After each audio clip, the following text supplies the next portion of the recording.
Jadi ISW kita akan besarkan karena memang adalah pejabat yang paling punya kewenangan untuk meneliti pengajuan ekspor tersebut. Dengan syarat bahwa itu diizinkan apabila sudah terpenuhi 20%, kemudian berubah 30%. Kenyataan itu diizinkan, memang faktanya tidak terpenuhi. Nah, seperti yang saya sampaikan bahwa ini masih dalam proses penyidikan. Kita belum bisa menyampaikan apa yang menjadi kerjasama antara pihak pemohon dan termohon. Tetapi tentunya penyidik sudah menetapkan, ya, dengan objek pemeriksaan masalah ekspor dan kewajiban depo, tentunya penyidik sudah punya alat bukti. Ya. Mengenai siapakah nanti dalam proses ini yang mengetahui, ya, atas tindakan kesengajaan memberikan izin ekspor, kebutuhan domestik tidak dipenuhi, ini proses. Akan kita lihat sebagaimana jaksa yang sampaikan, siapapun yang terkait di sini akan kita lakukan pemeriksaan. Yang kedua mengenai pemberatan. Saya rasa pemberatan ini akan menjadi pertimbangan penting bagi kita. Karena seperti teman-teman sampaikan bahwa kejaksaan konsentrasi betul terhadap kebijakan-kebijakan pemerintah yang sifatnya strategis dan ini penting bagi kelangsungan pembangunan. Itu menjadi kita konsentrasi. Sehingga apabila ada kebijakan-kebijakan, ya, yang menyangkut masyarakat banyak dan menyangkut kelangsungan pembangunan, ini pasti akan kita lakukan penindakan tegas. Sekali lagi kita sampaikan bahwa akan ada dilakukan penindakan tegas. Ya, saya rasa itu. Saya rasa itu yang cukup ya. Ambil yang ada lagi. Silakan. Kalau pertanyaan yang sama tidak belum ya. Silakan kembali. Saya seorang dari Mendekor. Ini sekolah seperti yang dimention, cuma ada sedikit tambahan. Dalam pengembangan kasus suami minyak goreng ini, apakah tadi memungkinkan untuk menelusuri ataupun membuka peluang adanya tersangka baru, khususnya dia sudah melakukan kerjasama dengan PT Lima tadi, contohnya misalkan seperti Persis Solo, dan di sisi lain apakah juga membuka kemungkinan adanya kemungkinan juga untuk memeriksa Bapak Luhut Bin Panjaitan yang ditengarai membangun perusahaannya bersama-sama di PT Lima tersebut, sehingga memang itu mungkin memiliki keterkaitan dan membuka peluang untuk setidaknya menjadi membuka informasi baru atau mungkin keterangan baru. Terima kasih. Silakan Pak. Terima kasih. Jadi kejaksaan ini pasti akan profesional. Kita sudah cukup pengalaman dalam penanganan perkara tipikor yang beririsan dengan undang-undang lain, seperti undang-undang terkait kepabeanan, pajak yang terkait dengan pasar modal, irisan-irisan undang-undang perbankan, kita sudah biasa lakukan seperti itu. Oleh karena itu, dalam tindakan profesional tersebut, maka penyidik kita kendalikan itu dalam proses pemeriksaan baik terhadap saksi maupun tindakan-tindakan penggeledahan, tindakan-tindakan upaya paksa lainnya. Hanya satu itu bertumbuh dari kepentingan dan keterkaitan proses penyidikan itu sendiri, termasuk para saksi. Ya, kita tidak melakukan pemanggilan terhadap pihak-pihak di luar kepentingan dari pembuktian. Ini ada proses kejahatan seperti yang saya sudah sampaikan bagaimana kasus posisinya. Maka untuk memperkuat konstruksi pembuktian, tentunya alat bukti semua akan kita penuhi, termasuk saksi-saksi yang mengetahui perbuatan tersebut terjadi pasti akan kita lakukan pemeriksaan. Ya, terima kasih. Mbaknya yang makannya. Pak, saya Alsania dari Kompas TV. 19 April lalu Pak Jaksa Agung menjanjikan kemungkinan memanggil Menteri Perdagangan. Mungkin bisa dikasih bocoran Pak, apakah nama Mendak ini sudah masuk di daftar calon saksi yang akan diperiksa di luar 30 saksi yang sudah diperiksa kemarin? Terima kasih Pak. Jadi saya sampaikan, seperti yang tadi saya sampaikan, pertanyaan yang yang kedua, bahwa kita profesional, ini sudah ada kejahatan yang kita temukan alat buktinya, dan ini kualifikasi tindak pidana korupsi yang tentunya menyengsarakan masyarakat. Ya. Dan dalam melakukan proses pembuktian dari sangkaan pasal tersebut, ini ada beberapa orang yang berkepentingan penyidik untuk melakukan pemeriksaan sebagai saksi. Ini tidak saja di pihak Kementerian Perdagangan, tetapi juga di pihak-pihak di luar Kementerian Perdagangan. Bisa pihak swasta murni maupun ahli-ahli dari rekan-rekan auditor maupun dari perguruan tinggi. Spesifik ketika ditanya apakah menteri diperiksa atau tidak, saya belum bisa menjawab karena di proses masih berjalan. Ketika proses penyidikan berjalan, tentunya ada tahapan-tahapan prioritas. Seperti awal saya sampaikan, apa tahapan prioritas? Penyidik kami sedang betul-betul disibukkan dengan penelitian barang bukti elektronik dan tindakan pengumpulan alat bukti lain yang dianggap cukup kuat, ya, untuk menentukan. Contohnya apa? Pengembangan. Satu, bagaimana mendudukan gratifikasi suapnya. Nah, ini sedang menjadi bekerja. Ada teman-teman nanti PPATK, ada teman-teman bacakan aset dan lain-lain. Langkah-langkah prioritas itu yang kita tentukan. Apakah ini, dan sekarang saya jawab ini, teman-teman juga banyak bertanya, apakah ini TPPU? Semua tidak tertutup kemungkinan akan kita kembangkan. Ditanya lagi apakah yang tersangka lain? Dari alat bukti, ini terus kita evaluasi dengan media expose yang dihadiri oleh lengkap, ya, jajaran direktur kami, ada staf ahli dan penyidik. Ini terus akan kita kembangkan. Apabila dalam expose tersebut ternyata ada yang terlibat dalam proses penerbitan dan kelangkaan minyak goreng tersebut, ya, maka tentunya akan kita tetapkan sebagai tersangka, termasuk juga dengan pemanggilan saksi. Apabila penyidik, ya, memerlukan keterangan Menteri Perdagangan, maka juga akan kita lakukan pemeriksaan terhadap menteri tersebut. Ya, jadi kita ikuti proses.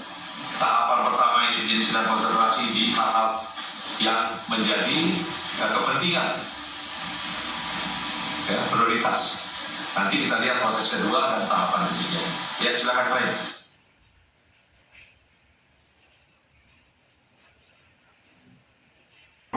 Kewajiban pasokan pasar domestik dan syarat kewajiban harga pasar domestik demi menghindari kelangkaan dan tingginya harga minyak goreng di pasar dalam negeri.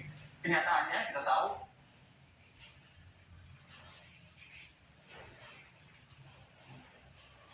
ya, saudara, 8 menit apa yang kita saksikan pada hari Jumat ini, informasi dari Jampitsus, Jaksa Agung Muda Pidana Khusus, dan kita belajar memiliki wawasan yang lebih luas dari hal yang disampaikan dalam Kompas TV sore hari ini, di hari yang mulia, di hari Jumat ini, di bulan suci.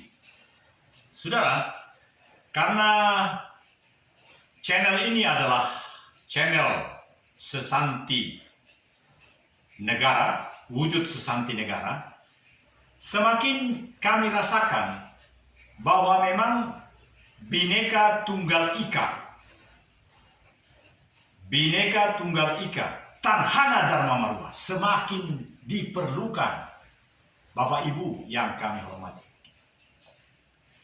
Penjelasan dari Jampitsus, Jaksa Agung Muda Pidana Khusus, begitu tenang dan penuh dengan makrifat yang membuat kita menjadi sangat memahami apa yang terjadi di dalam teknis operasional Kejaksaan Agung sampai turun, dan sangat luar biasa penjelasan itu di sore hari Jumat ini.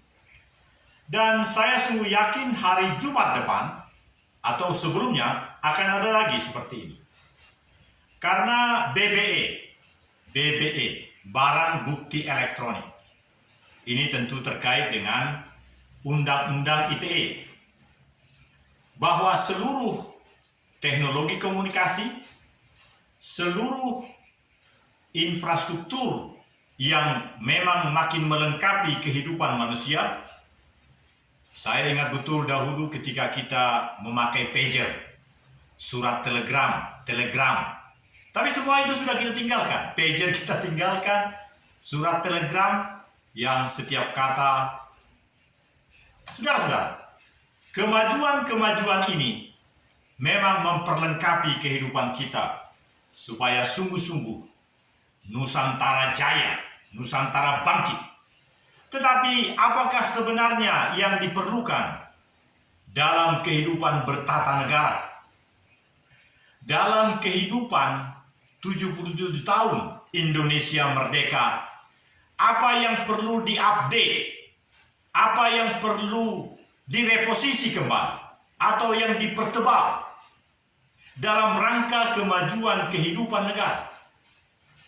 Ketika kita merdeka, saya rasa hanya di bawah sekian puluh juta. 77 tahun yang lalu, manusia di Indonesia. Sekarang kita ada, dan anak-anak kita makin sehat. Saya memperhatikan bagaimana anak-anak kita itu lebih maju, lebih berkualitas, lebih sehat dari kita. Saya menyaksikan bagaimana Lucky Sondak, orang tua kita, ayahanda daripada Angelina Sondak. Kalau ayahanda dari bupati kami, Dr. Perna Ingrid Gladys Inkiriwang, ya sudah meninggal. Kombes Polisi Pit Inkiriwang. Tapi beliau ini menjelaskan, ya saya tunjuk ke belakang karena semua saya bisa saksikan dari televisi lebar ini. Google itu sangat luar biasa menolong kita, saudara-saudara. Contohnya, hanya dengan mengucapkan nama saya, nama yang saya pakai dalam 10 akun saya, langsung Google itu mengeluarkan channel saya itu, yang sudah ada sejak tahun 2005. Bayangkan saudaraku, khotbah saya 7 tahun, 8 tahun yang lalu, hanya dengan mengatakan demikian, Google langsung bisa memberikannya. Jadi, dunia ini adalah dunia yang bagaikan kampung besar. Kita memerlukan kesungguhan, keseriusan, seperti yang dilakukan oleh Jampitsus. Tentu itu adalah suatu petunjuk yang sangat sederhana, jelas, dan fokus daripada Jaksa Agung. Karena bagaikan demo yang dilakukan mahasiswa yang menggetarkan semua orang di Republik ini. Demikian juga yang namanya minyak goreng ini. Jadi mesti ada solusi yang disampaikan oleh publik media yang harus terbuka ini. Jadi saudara-saudaraku, kami berkeputusan, kami mempunyai kajian analitis yang mendalam tentang hal ini, yaitu mengapa terjadi hari ini, hari Jumat, di hari suci, di bulan Fitri ini, Jampitsus menyampaikan semua ini, dan cenderung sebelum Jumat depan pasti ada juga seperti ini. Paling tidak dari Kapuspen Kejaksaan Agung. Tadi ada Kapuspennya, tapi Kapuspennya hanya sebagai moderator karena ada Jampitsus, Jaksa Agung Muda Bidang Pidana Khusus. Tegas-tegas dikatakan bahwa dasar untuk melakukan segala ini adalah pasal 2 dari Undang-Undang Tipikor. Artinya, saudaraku, para pemirsa 10 akun channel yang kami miliki, kita makin berada pada track yang benar, kehadiran yang lebih kokoh dalam menyampaikan berita-berita yang boleh menjadi pedoman kehidupan, menjadi sesuatu yang berguna bagi kita semua. Karena itu, saudara-saudara, terus-menerus kami menyuarakan di 10 channel akun ini, yang semuanya adalah nama saya sebagai pimpinan kelompok kami, sebagai pelayan utama dalam kelompok kami, entitas kami, maka semuanya bisa dilihat terang benderang jelas hanya dengan ucapan kepada asisten Google itu. Buka PS Daniel Togar Maringan Sinaga channel. Langsung Google akan memberikan informasi apa saja yang telah kami berikan. Yang kami berikan tentu bukan seperti berita-berita lain yang mendatangkan keonaran, yang mendatangkan rasa tidak nyaman. Bahasa, tenaga ahli, dan semua yang ada di dalam barisan kami, semuanya mengolah berita itu. Bisa saja saya hanya sebagai naratornya, karena memang talenta saya di situ. Tapi tim-tim ahli di dalam kebangkitan Nusantara yang kami miliki senantiasa menyampaikan berita-berita itu. Kami menantikan usul-usul konkret dari 10 channel itu. Karena melalui channel itu, pertama, tidak ada gangguan iklan. Karena memang kami men-set sedemikian rupa, tidak boleh pihak infrastruktur, kami adalah suprastruktur, untuk dimasuki iklan tanpa izin kami. Yang kedua, produk-produk kami sudah terus-menerus diterima dan langsung disiarkan, karena tidak ada produk kami yang menjadi produk untuk pribadi, untuk sendiri. Jadi disimpan oleh infrastruktur YouTube internasional yang penanggung jawabnya adalah di California, Amerika Serikat. Tetapi itu seluruhnya kami sudah nyatakan tidak ada yang untuk pribadi. Seluruhnya adalah publik. Sehingga ini adalah aset yang luar biasa, yang berkomitmen seperti nilai-nilai kenusantaraan yang membawa kemajuan di negeri kita ini. Sehingga seluruh akun channel yang 10 tadi diizinkan untuk memperkaya hasanah berita-berita Nusantara yang memang luar biasa majunya di masa-masa itu sebelum kita ada di Nusantara ini. Saudara, yang kami tegaskan bahwa channel ini merindukan sesanti negara kita yang seharusnya adalah Bhinneka Tunggal Ika Tanhana Dharma Maruwa. Itulah yang harus menginspirasi kita, memberikan kekuatan, semangat, glory kepada kita semua untuk bisa memahami seperti berita ini. Ini masih akan berkepanjangan. Saya sangat mengharap bahwa Jumat depan seperti ini akan ada lagi sebelum hari Idul Fitri. Tetapi kita bersyukur karena benar 2 hari yang lalu kita telah menerima THR itu.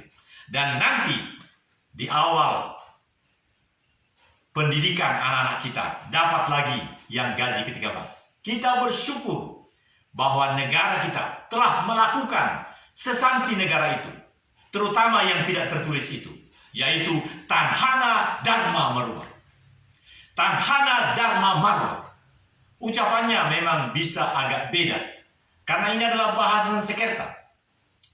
Kami memang memiliki tenaga ahli sastra Sanskerta, tapi sebenarnya itu tidak perlu. Pemahaman yang ada di dalam kehidupan perjalanan negara ini tidak harus juga sampai kepada sesanti kerajaan Majapahit itu. Sebab ada kerajaan Raja Sisingamangaraja, Raja Tidore, Sultan di Ambon. Oleh karena itu, mari kita berhikmat di bulan suci Ramadan ini. Sehingga kita sungguh-sungguh boleh semakin memiliki kedamaian, sukacita, lebih memiliki karakter individu sekaligus sosial untuk bersama-sama memajukan Nusantara Indonesia Jaya. Bangkit, Indonesia maju, Indonesia emas, Indonesia sungguh-sungguh membawa keadilan, kesejahteraan bagi seluruhnya kita. Kalau boleh, jangan menunggu sampai 100 tahun. Tapi sebelum 100 tahun pun, sungguh-sungguh kita boleh menikmati kehidupan yang lebih baik. Saya, Daniel Togar Maringan Sinaga, pengasuh acara ini. Sama seperti channel Daniel Togar Maringan Sinaga, wujudkan sesanti negara. Assalamualaikum warahmatullahi wabarakatuh. Shalom, shalom. Swastiastu. Santi, santi om. Namo Buddhaya. Rahayu.